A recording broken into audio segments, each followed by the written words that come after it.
Magandang araw mga kapatid, ako po si Jay para sa Landas ng Pag-asa.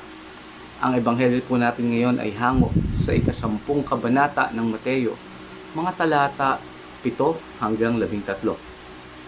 Sabi dito ni Jesus, "At saan mang bayan o nayon kayo dumating, humanap kayo ng taong karapat-dapat pakituluyan. At manatili kayo roon habang kayo'y nasa lugar na iyon. Pagpasok ninyo sa bahay, sabihin ninyo, maghari nawa ang kapayapaan sa bahay na ito. Kung karapat-dapat ang mga tao sa bahay na iyon, panatilihin ninyo sa kanila ang inyong bati. Ngunit kung hindi, bawiin ninyo ito." Ganda ng payo ni Jesus, no? So, pagdating daw nila sa lugar na iyon, maghanap ng mga tao na maaaring makatulong sa kanila. Mga tao na pwedeng pagkatiwalaan. Mga tao na magiging maganda ang pakikitungo sa kanila. Pero sa bandang huli, sinabi niya dito na kung hindi sila karapat-dapat, ay bawiin ninyo ang inyong bati. Ibig sabihin, hindi talaga natin mape-perfect ang pagpili ng mga taong makakasalamuhan natin. Hindi natin sigurado kung yung mga tao na pinili natin na pakitunguhan ay makikitungo din ng mabuti sa atin. Alam niyo, itong mga panahon na ito ay may isa akong kaibigan na sobrang pinagdadaanan niya kung ano ang sinasabi dito sa ebanghelyo na ito. At nakikita ko sa kanya na ina-apply niya yung kanyang natutunan sa mga aral na ito. Nakikita ko na sa kabila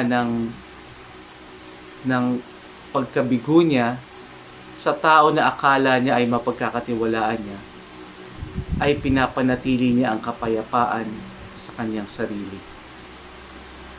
Naghahanap siya ulit ng mga tao na tutulong sa kanya.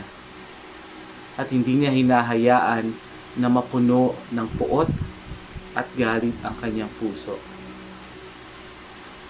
Ang kapayapaan ay hindi pagkawala ng gulo. Ang kapayapaan ay hindi pagkawala ng away. Ang kapayapaan ay galing sa Diyos. Ang kapayapaan ay pagpipili na sa kabila ng gulo, sa kabila ng mga away, ay nananatili tayong mabuti dahil iyan ang kapayapaan na ipinibigay sa atin ng Panginoong Hesus.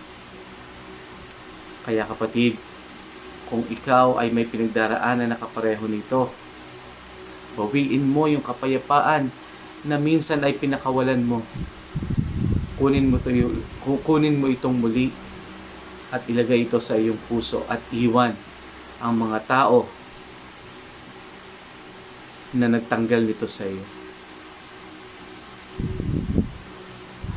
Mga kapatid, kung sa palagay mo ay makakatulong ang video na ito sa iyo, sa mga kaibigan mo, o sa mga mahal mo sa buhay, huwag mag-atubili na i-like at i-share sa lahat ng iyong social media platforms at sama-sama tayong maging boses ng pag-asa. Ako pong muli si Jay, isang mapagpalang araw sa ating lahat.